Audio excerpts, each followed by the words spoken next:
పవర్లోకి వచ్చి 7 నెలలు అయిపోయింది. ఒక్కో శాఖను గాడిలో పెట్టుకుంటూ వస్తోంది కూటమి సర్కార్. అయినా ఇంకా ప్రక్షాళన కాలేదంటూ గగ్గోలు పెడుతున్నారట తెలుగు తమ్ముళ్లు. ఇప్పటికే కొన్ని శాఖల్లో వైసీపీ హయాంలో రూల్స్ కు విరుద్ధంగా నియమించినోళ్లే ఉన్నారని, వాళ్లు కూటమి సర్కార్కు వ్యతిరేకంగా పనిచేస్తున్నారని గోల చేస్తున్నారట. ఎంత మొత్తుకున్నా వాళ్ల వాయిస్ అధినేత దగ్గరకు వెళ్లడం లేదట. టీడీపీ కేడర్ ఆరోపణల్లో నిజమెంత? ప్రభుత్వం ఏర్పడి 7 నెలలైనా వ్యవస్థలో మార్పులు ఎందుకు చేయడం లేదు?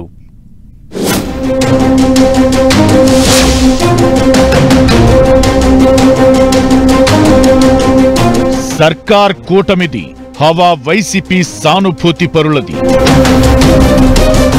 వ్యవస్థలను గాడిలో పెట్టేందుకు ప్రభుత్వం ప్రయత్నాలు. చాలా శాఖల్లో నిబంధనలకు విరుద్ధంగా సిబ్బంది. కూటమి ప్రభుత్వం వచ్చింది, అంతా సెట్ అయిపోతుందని అనుకున్నారట తెలుగు తమ్ముళ్లు. కానీ నవ్యాంధ్రలో కూటమి సర్కార్ ఏర్పడి 7 నెలలైనా ఇంకా వ్యవస్థలను గాడిలో పెట్టనేలేదని వాపోతున్నారట. సీఎం చంద్రబాబు లేకపోతే మంత్రి నారా లోకేష్ దృష్టికి వెళితే తప్ప మంత్రులు తమ శాఖల్లో ప్రక్షాళనపై దృష్టి పెట్టట్లేదట. నిబంధనలకు విరుద్ధంగా వైసీపీ హయాంలో మంత్రులు ఎమ్మెల్యేల సిఫార్సులతో వివిధ శాఖల్లో తిష్టవేసిన వైసీపీ సానుభూతి పరులు ఇప్పటికీ ఆ పార్టీ కోసమే పనిచేస్తున్నారని ఆరోపిస్తున్నారు టీడీపీ క్యాడర్. జగన్ ప్రభుత్వ హయాంలో వైసీపీ నేతల నుంచి ఫోన్ వస్తే చాలు ఉద్యోగాలిచ్చేశారట. వాట్సాప్ మెసేజ్లతోనే పోస్టులు సర్దుబాటు చేసేశారట.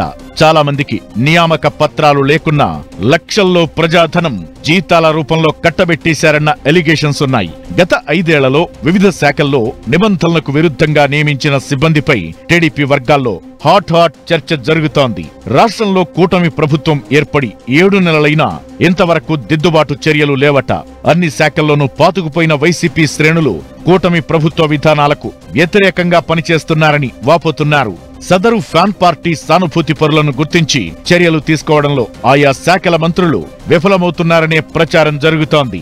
మనకెందుకులే ఈ వ్యవహారం అనే ధోరణిలో ప్రజాప్రతినిధులు ఉండడంపై టీడీపీ క్యాడర్లో అసంతృప్తికి దారితీస్తోంది.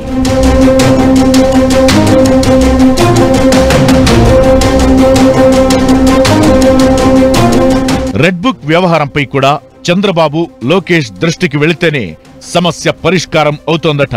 లేకపోతే వేరే ఎవరు పట్టించుకోవడం లేదట. ఇలాంటి వ్యవహారాల్లో మంత్రుల నుంచి వస్తున్న స్పందనపై నేతలు కార్యకర్తలు అసహనం వ్యక్తం చేస్తున్నారు. అన్ని అంశాలు లోకేష్ చంద్రబాబు దృష్టికి తీసుకెళ్లడం సాధ్యమయ్యే పని కాదని, అందుకే సోషల్ మీడియానే నమ్ముకుంటున్నారట క్యాడర్. నిరంతరం సోషల్ మీడియా ఫాలో అయ్యే లోకేష్ కు ట్యాగ్ చేసి ఎక్కడెక్కడ ప్రాబ్లం ఉందో వివరిస్తున్నారట. వీలైతే లోకేష్ దృష్టికి తీసుకెళ్లే నేతలకు కూడా ఇష్యూస్ చెబుతున్నారట. ఏపీలో డిజిటల్ కార్పొరేషన్ వ్యవహారంలో చోటు చేసుకున్న అక్రమాలు అన్నీ ఇన్ని కాదు. వైసీపీకి అనుకూలంగా సోషల్ మీడియాలో పోస్టులు పెట్టిన వారికి ప్రజాధనంతో జీతాలిచ్చారని కూటమి నేతలు చెబుతున్నారు. అంతటితో ఆగకుండా గత 5 ఏళ్లలో సోషల్ మీడియా ద్వారా విపక్ష నేతలపై పోస్టులు చేసిన చాలా మంది డిజిటల్ కార్పొరేషన్ నుంచి జీతాలు తీసుకున్నట్లు ఆధారాలు చూపిస్తున్నారు టీడీపీ క్యాడర్. సమర్థవంతమైన ఉద్యోగం ఏమీ చేయకపోయినా వైసీపీకి అనుకూలంగా టీడీపీ జనసేన నేతలను కించపరుస్తూ పోస్టులు పెట్టినోళ్లకు డిజిటల్ కార్పొరేషన్ పేరుతో జీతాలు అందాయని టీడీపీ కార్యకర్తలు చెబుతున్నారు.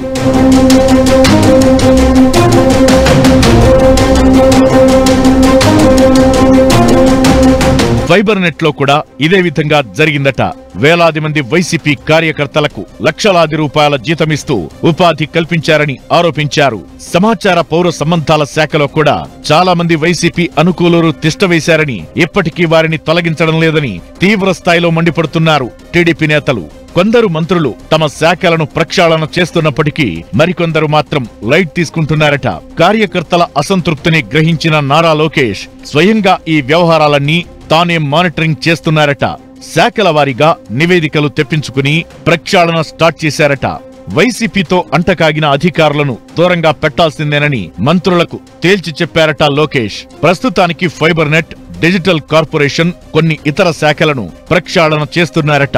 మిగిలిన శాఖలను కూడా త్వరలోనే సెట్ చేస్తామంటూ కార్యకర్తలకు హామీ ఇస్తున్నారు లోకేష్.